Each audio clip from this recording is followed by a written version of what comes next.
What's up, chat? My name is Virus. Thanks for checking out the video. Remember to like, comment, and subscribe. Peace! What's up, YouTube? It's Virus. How y'all doing? We got the new Arc Raiders update today. Let's take a look at the patch notes and let's see what new stuff came out today. Raiders. Scout reports have been returning from Riven tides. Fragments of observation logs, faded photographs, and footage of the coast have finally made their way back to Speranza. It's now time for you to check it out yourself. Explore the abandoned shoreline, traverse the Exodus port, and experience the lost luxury of the Panorama Azzurro Hotel. This is the Rust Belt, and it's not going to be easy. Other raiders are already on the scent of fresh loot and new floating arc. Has been seen patrolling the skies. What's it doing and how to counter it is for you to find out. I'm not going to play the video only because you guys have probably seen a bunch of it. So I don't want to kind of take time to that. What's new? We got a new Riven's Tides map. Sorry, chat. I'm a little sick. Haven't been feeling too well this morning. We got a beachcombing map condition.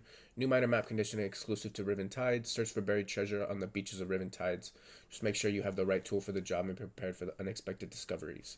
I already did see something online that said that there's like a metal detector that you can build.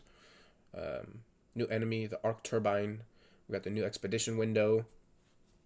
The new expedition window is going to be coming up pretty soon. Epic gadget powered descender. I saw that too. That's like the it's like a thing that you can over your head, and it's like a kind of like a jetpack. Uncommon throwable crash mat.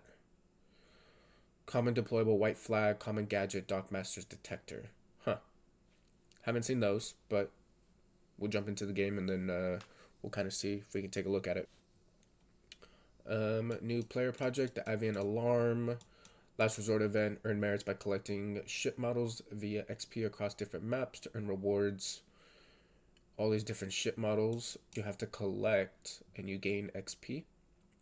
New trials, solar set. With the addition to another tactical augment in this patch, it's worth stating that we are aware of some augments, particularly the combat augments, are not performing as well in their roles as we would like. We are working on a general balancing pass for augments to buff some of those that are underperforming, most especially the Combat 3 flanking, which has yet to find its place to shine. It's also a goal to develop the full roster of augments to ensure that all categories are well represented.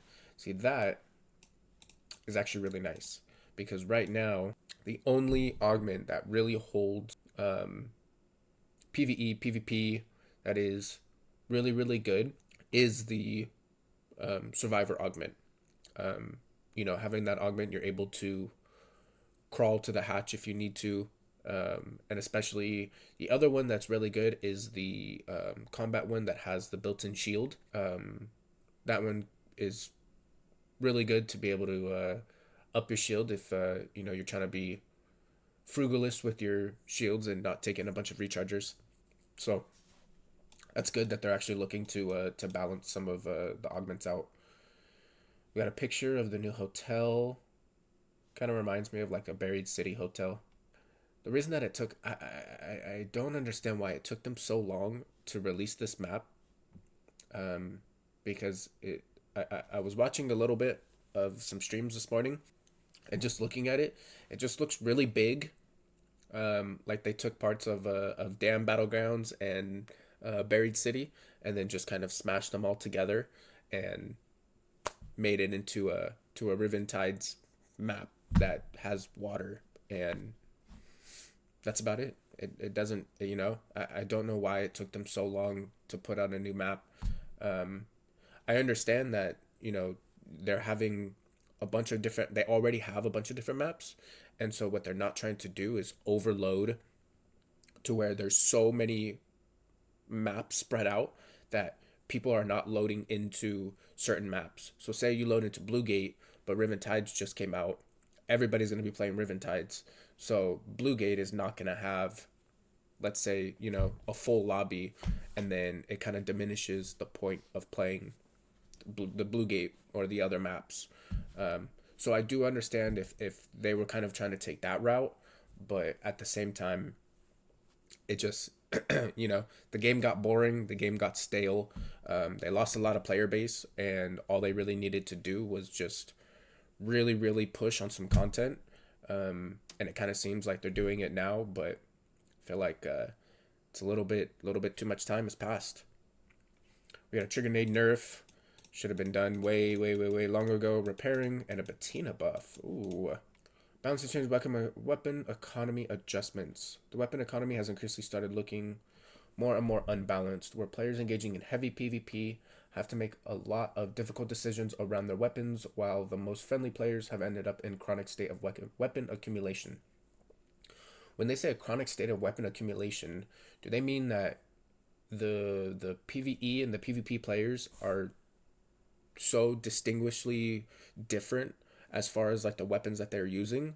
Because if they are, then what's, the PvP player base is using, let's say, Tempest, Bobcats, Renegades, and Volcano, and then the PvE concept is using Anvil, Batina, and those heavier weapons to be able to blow through these arcs. But at the same time, you're kind of getting the best of both worlds, because you are getting the PvP players to use the more PvP tailored guns, like the Tempest. It's decent as against arcs, but it's not the best. So for them to kind of say that the PvE aspect has built up a big accumulation of all of these guns, eh, eh, whatever. Repair on upgrade. Weapon upgrading becomes very less expensive when you feel like you have to repair the weapon beforehand, making it less accessible than we would like, to give more ways to repair low durability weapons and elevate the upgrade loop. Upgrading weapons will now repair 25% of the max durability. Okay, that's a good change. I did see before that I don't think that a lot of people had seen, um, that I don't think that they had either said or told anybody in any patch notes or anything like that, that when you would upgrade a weapon, it would repair it just very little bit. I would say maybe 5 to 10%. Um, Now they're doing a whole 25% on upgrading it, and they're actually letting everybody know. So that's pretty good to find out. Weapon drop and durability. While we are reducing weapon spawns around the outskirts of the map to increase the value and tension of high tier areas and locked rooms. Reducing weapon spawns around the outskirts of the maps. When have you ever seen weapon spawns outskirts of the maps? To increase value and tension. Okay. We're also increasing the range of durability a weapon can spawn with, as well as reducing the average outside of locked rooms. This should be easily recouped by the new repair on upgrade. Average durability on spawn weapons is 50 to 30. Changes mean that you might find a weapon on the outskirts with 15 durability, but will still find the weapons around 60 durabilities in locked rooms. Okay, so it's actually they're trying more to bring back the, let's say, um, the key rooms. I've always thought that a way to make those key rooms really strong is throw in, you can find a Volcano 1 or a Volcano 2. Instead, find a Volcano 4, or throw in a Tempest 4, an Anvil 4, or a Renegade 4 in there, and it kind of gets these PvE players to get these high looted weapons and see that they're good guns if you upgrade them. You know, game's been out a while. I'm sure they already know, but just in the sense of like wanting to PvP kind of, because I'm a PvP player. I like to PvP. I don't really like to PvE too much. I always like to throw in a matriarch every now and again, or a queen every now and again. But it gets them more in tune with wanting to PvP more. So that's actually it's a good change. We've heard a clear frustration that maintaining high tier weapons is very expensive compared to low tier ones. We want high tier weapons to have more longevity compared to low tier weapons, so adjusting durability loss on shot to match this. This is crazy because you can feel it so much. I have brought in a Tempest with, let's say, 80 to 85 durability, and I've left that raid of having the Tempest completely broken. And that just comes from fighting a lot, shooting the arc, stuff like that. And now they have, let's see, epic weapons, -5 durability loss on shot. Okay, so the epic and legendary weapons, it'll be harder for them to dwindle away rather than, let's say, the more green, blue, and gray weapons. So that's actually a good change. Weapon durability lost on being knocked. We want heavy PvP to be a viable way to play Arc Raiders and to align with playstyle with other ways, reducing durability loss on weapons when a player is knocked out by 50%. Knocked out players, I mean, how many times, unless you completely repair your Bobcat or your Tempest before you go into a raid, you bring in, let's say, an 80 durability Bobcat or a 80 durability Tempest or whatever, and by the time that you go down and you kill somebody and you loot it, that gun is broken. And then you have to go back and you have to recycle a completely different Bobcat to repair the one that, let's say, has more better attachments on it or a kinetic converter or something like that. So that's actually a good one. 30% to 15. So that's a noticeably big different change. They remove comments from standard sessions in the dam. Okay. Reduce fireflies in dam, reduce comets in buried. So in both of these, in dam and buried, they reduce comets and fireflies. The new flying arc. Interesting. Raise the difficulty in beginner-oriented sessions a bit too much. In beginner. Okay, yeah. I mean, to shoot the firefly is actually pretty hard. Because the wings are elevated on both of the back ends, and then on the front two wings they have those two barriers. So to be able to shoot one or the other, especially while it's flying around and shooting fire at you, pissing on you, it's hard. I'm excited to see what this new arc is going to be. Gameplay. Stella Montes adjusted Exodus recyclable loot distribution to be more evenly spread across containers. Okay. So instead of just going to assembly, that's actually going to be everywhere else. Not a bad change. Vaporizer regulator. Ooh, so now it can actually stack instead of just having one. Eh. I don't know. I feel like that's good. You know, killing the vaporizer itself is already pretty hard. So if you're killing 3 a game, you're gonna be I don't know, you're gonna want it to stack, I guess. So not a bad change. Trigger nades. Dev note: you can no longer throw a new grenade at the same time as triggering a previously thrown one. You instead now have to wait for the animation to finish.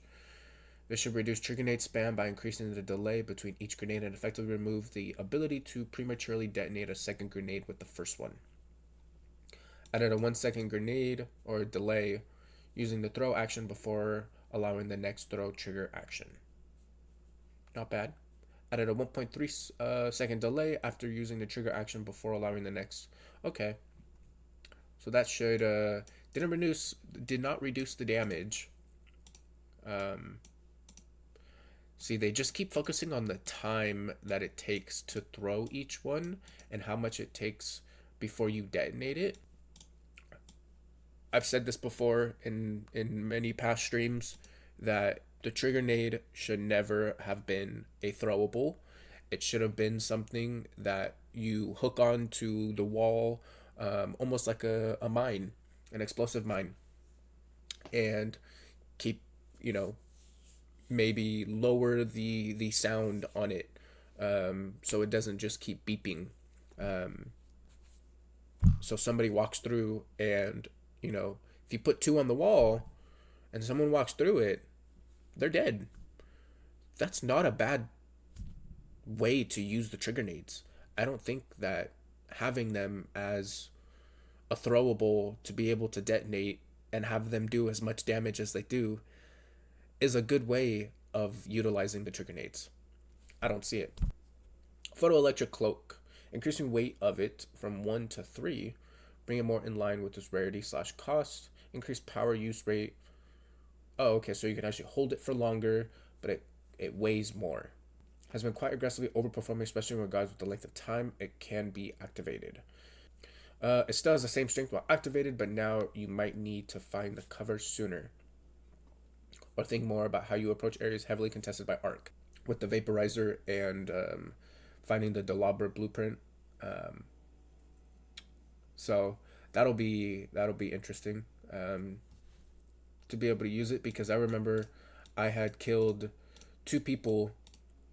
I killed a team like my first or second raid on that new mode that had dropped, and I found a cloak, and I had a couple smokes, and I was able to use the cloak and actually get the Delabra blueprint on like my first or second raid. So that was like, just, I would say, kind of luck that I had found the cloak. Patina balancing. The Patina has been buffed to push it closer to its rarity. The base damage and damage against arc armor has been increased to get more value for each bullet, but the base fire rate has also been reduced. Okay. Dispersion, not a bad change. Dispersion has been adjusted to support firing the weapon in longer bursts before losing accuracy, and the stack size of heavy ammo has also been increased to make it less punishing to bring the ammo you need. These changes should make each shot matter more, while also providing the ability to land more shots if you can control your burst well. It needed it. It really did. The Bettina was a horrible gun. Let's see what it did. Base damage 14 to 16. Base fire rate 285 to 235. That's a significant drop, but the damage should make up for that drop. So, you're most of the time, I don't really think that you're going to be, shooting this from 200 to 300 meters away. Most of the time, you're going to be up close and personal with it. So, this is something that you won't really see a big change of. This is something that you will see a change of the base damage compared to the fire rate. Per shot dispersion reduced by around 40%, making it bloom slower. Okay, so it actually shoots in a straight line more before it starts to spread out. So it's a good one. Dispersion recovery time improved. Oh, okay, so each time that you aim in, it gets recovered by 30% more than it did before. Damage against arc armor increased by around 30%, 33%. That's pretty good. The Bettina was something that I feel like when you had a matriarch, a queen, leaper, something like that's something that you can use, and it would shred through them. Especially having it as a purple gun. Heavy ammo stack size increased from 40 to 60. Oh, that's good. That's really good. They really are trying to go into this Bettina. It's not bad. Are they bringing back Bird City? Bird City! Fixed aim assist not targeting leg joints and weak spots on Bastion, Bombardier, Queen, and Matriarch. Dang. Okay. Fixed an issue where Vaporizer and Arc Surveyor patrollers could stop moving until alerted. Fixed an issue where arc enemies did not react to nearby breaching sounds. Now, why is that a viable thing to change? Because now when you're breaching and you got to get somewhere quick, and you got a tick or you got a fireball that's right behind you, you have to pull away from the breach and you have to shoot them. I mean, yeah, it takes that extra second, but somebody could come peek around a different corner and kill you. Fix a bug where the Bastion could be too accurate when switching targets mid-fire. Too accurate? You mean like 100% accuracy? That's what I'm thinking. Added to more maps and conditions as the Vaporizer. It's not a bad one. Emotes got worked. Audio got reworked. Voice chat. Fixed an issue where facial hair and face masks glitching when changing facial outfits. Dude, their style of making skins is, you know, I get that they're trying to tailor more towards like doomsday outfits, as far as, you know with the things that their skins that they're coming out with, and I don't know how I feel about them. I don't know. I don't really see anybody wearing these heavy outfits unless you're kind of really into PVE, which isn't bad. I'm not hating on PVE, not hating on it at all. When I first started, I was really big on PVE, and then I just kind of transitioned more into the PvP. Gameplay. Fixed above where deployables could be placed inside extraction elevators before they opened. Okay. That's a good one. I've never had that happen to me. Fix an issue where bullets would spawn from an incorrect position while shooting while standing on rotating and movable objects. Incorrect position. Huh. Fix an issue where the death from above achievement can be completed by standing on Rocketeer parts. Oh. Binocular zoom levels didn't work. Fix an issue where players signed up for expedition would not depart as scheduled. A late. Okay. That's good because I need to actually get back on my expedition grind. Vita spray. Fix an issue where Vita spray to simultaneously heal itself and others increased healing speed. Blue gate. Environment issues. Resolve severe culling near the church. Address a spot where players could get stuck under an arc wreck. Fix an issue where some supply call stations will not be interacted with. Airball. Spaceport dim. Interesting. See, this is that new metal detector thing that they were putting out.